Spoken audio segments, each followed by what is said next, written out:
So medyo hugaw jud kayo siya mga kababayan no, kay 6011 man pud gud akong atong gitira. So, dili siya yung para sa 7018 ba. Mahamis kay panit.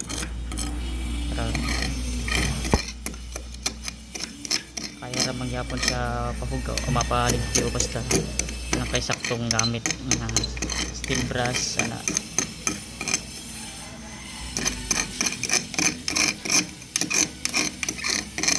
Siya hamis mga kabayan kay pang root pass magud ni siya mga klase ka building rod.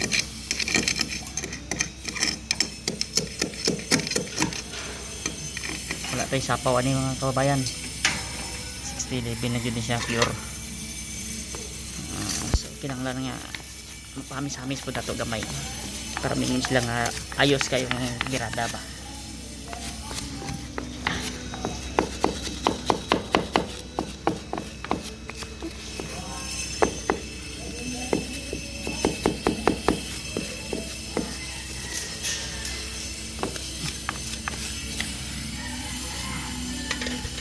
Itong kuan ang gitira na to mga kabayan.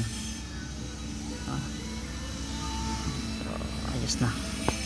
Hinangon nga pangit pero pangit yun siya. Ayos na yan. So mora to mga kabayan o mayong adlaw sa tungtanan. God bless.